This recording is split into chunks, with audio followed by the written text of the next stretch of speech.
Hi everyone, Dead Battery here, and thank you for joining me on my channel. So this video is going to be a little different because I have a really awesome surprise for you, and I want to get through the video before I tell you the surprise because I want you to see the process of why we decided this. So, I built my own computer, if you didn't read the title of this video, and I'm really excited about it because it's something that I didn't think I'd ever do and or ever understand to do.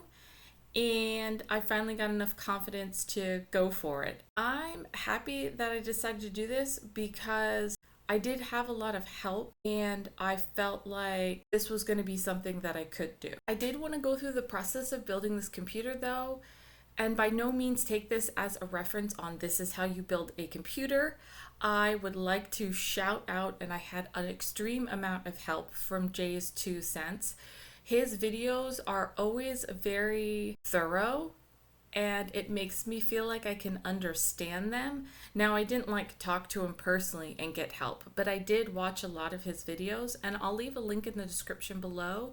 There's a couple of them that are excellent for understanding parts and understanding that you don't have to buy the most expensive parts to build a computer. There are a lot of people that go through the deep dive of building a computer, and I'm not going to get to that point because I do not know all of it, but I was really excited to build it and I wanted to show you the process of building a computer. And if you haven't built one before, have a little confidence to maybe look into it and see if this is something that interests you. So let's see what parts I got and let's build this computer and then I'll tell you what the computer's for.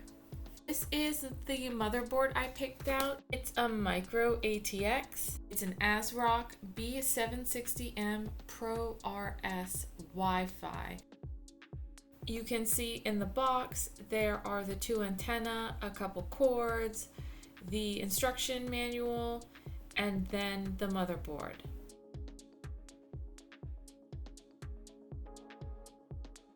The CPU I picked out was an Intel i5 14400 and it's a 14th generation.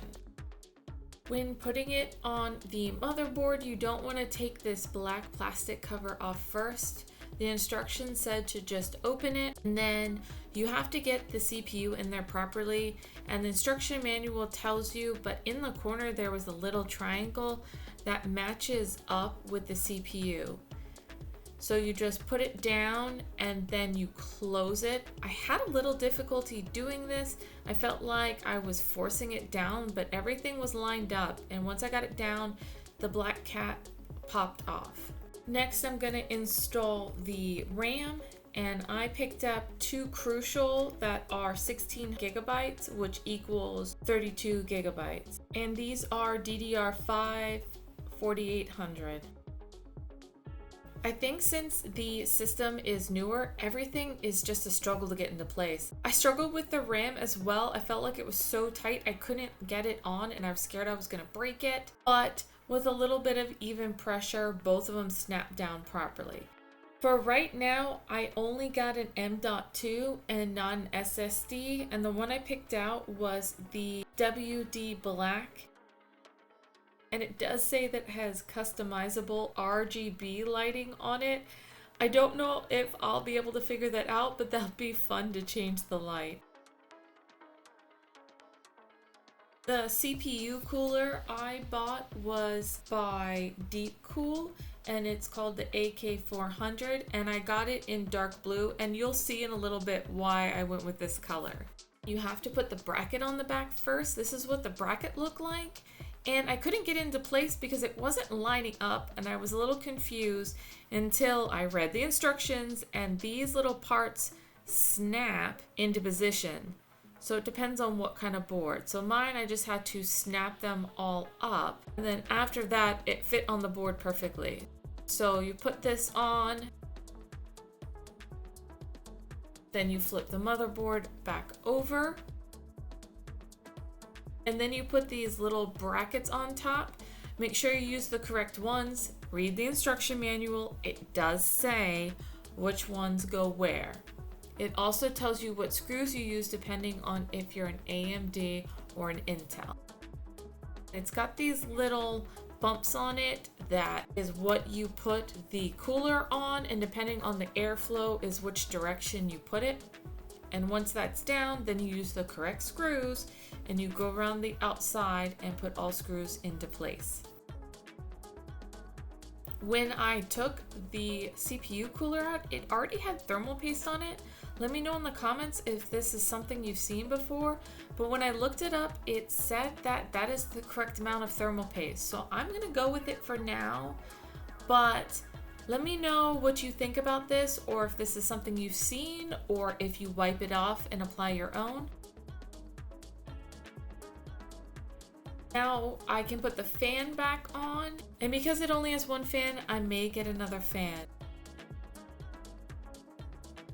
I put it back on the exact way it came in the box. Now I'm just undoing the wire, but as I was looking, the CPU fan wire goes at the top here, and my wire is at the bottom. So the brackets are movable on the fan, which means I'm going to move the brackets on the fan so that the wire is closer to where it plugs in and I don't have a hanging wire.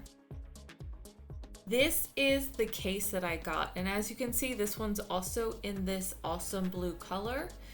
It's by Deepcool as well, and this is their case for the Micro ATX. So this one did come with instructions on how everything comes off. The side panel does just pop off.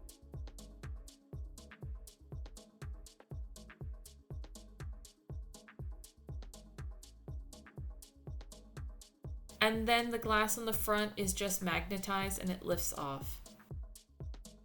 Now I did go with a different color fan. I decided to get these yellow ones. I don't know why, but I thought it would look really cool against the blue, and honestly, I do like it. I didn't really know how to set up the fans, and I seem to have a little difficulty getting the fan up to the top because of the USB and the rest of the wires that already came in the case. So right now I'm just putting 2 fans on front and 2 fans on top. The 2 fans on front, we're going to blow the air in, and then the 2 fans on the top, we're going to go 1 in, 1 out. However, after doing some research the next day, we found out that even though I have a filter at the top of the case, it's not good to have an intake on the top because it can suck in too much dust. So I did go in and change how it is, and I then put 3 fans on the front, and then I kept an outtake at the top near the other outtake. Let me know in the comments if there's a better order that you think I should take, but remember, this is my first build. Don't judge me too much, and I'm still learning all this. So now that I have the fans in place for now, even though we know I'm going to change them, I can go ahead and get everything else in place. This motherboard came with a pre-installed shield on it, so I just had to kind of line that up first before the motherboard sat down perfectly. Once everything's lined up, you can put all the screws into place to hold the motherboard. When I went and bought all these parts, I did know that the motherboard may not have all the spots for the fans, so I preemptively bought 2 wire combinations. I bought one that lets 2 fans plug into one, and then another one that lets 3 fans plug into one. One of the last things to install is the GPU, and I got an MSI GeForce RTX 3060. Some cases have spots where you can remove the covers on the back to put your graphic cards in. This one unfortunately just had metal plates that were held with 2 little pieces of metal. So now I can put the graphics card down in place, and just make sure you line this up properly because you don't want to break anything. And then it's just 2 more screws and the rest of the bracket to hold everything in place. Now I'm going through and finding all the spots where I can plug the fans in and deciding how I want to run them. But my husband's definitely helping me with this, and we can run a lot of these cords through the back and back down to the motherboard instead of having them lay over top. I'm installing all of the cords that came with the case. Some of these spots are really hard to get in there with my hands. I can't imagine what anybody does with larger hands. Let me know if you struggle with plugging in these little cords, but I found it very difficult just to get into these areas. So the last piece I have is also by Deepcool. So this one's a PQ650M and it's an 80 plus gold.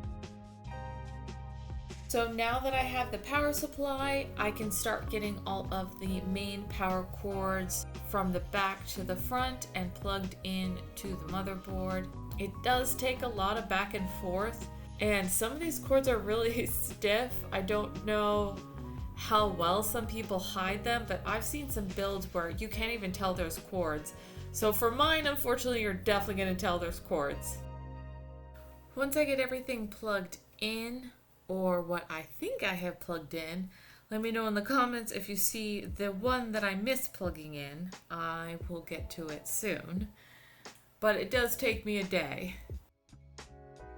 But I can give it a test to see if the fans turn on, and it actually just turns on in general. And everything turns on, and I don't know if you can see it, but the motherboard has LED lights on it that are changing color, and I didn't pay attention when I bought it, but it does say that it has polychrome sync. Once again, I don't know how to do that, so I'll have to figure it out. I'm assuming it means I can change the different colors or keep it on one color if I wanted to. So now on to cable management, and I don't know what I thought it was going to be like or how hard or easy it was going to be, but I thought I would try to make it as good looking as I could, even though I know the back case is going to cover it. And I basically just used zip ties. The case did come with its own cable ties, but they stuck to each other really easily, so it was hard to get through specific areas, and I don't know how much I liked them. I actually had more difficulty looping them around because they got stuck so easily.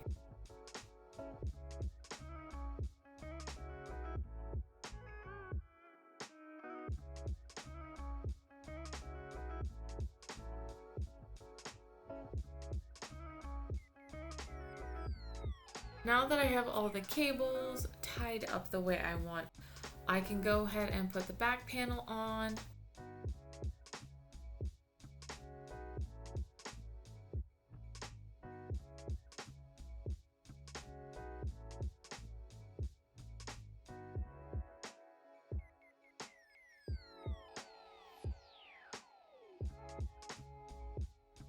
And last part is putting my Wi-Fi antennas on.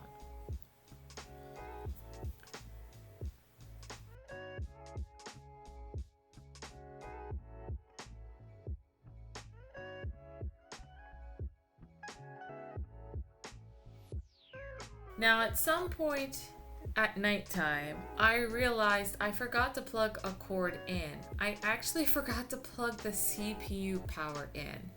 So now I'm going to take all the cords apart, since I figured this would be ample opportunity to give it a try again to put all the power cords in a nicer way. So once I get the CPU cord through, I can start tying down all of these cords again. And yes, it's still showing the fans in the same spots they were yesterday, but I did move them, as I mentioned, 3 in the front and then 1 on the top to help with the exhaust.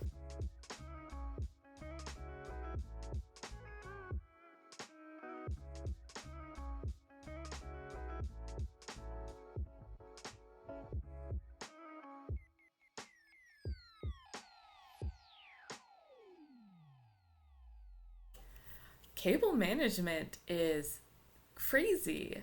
Why is it so difficult? I thought it was going to be easier than it was. Let me know in the comments if you enjoy doing cable management or if it's really annoying to you. It was definitely very interesting because I do see videos where people don't like it and it doesn't seem like there's space for everything. And now I understand it. So I did think this build was not too bad, and I know I didn't get the top of the line for everything. Let me know what you thought about my build and if you liked the parts I picked. I don't really know too much about everything. I had a really good discussion with the gentleman that helped me pick everything out, and we did a little research as we went.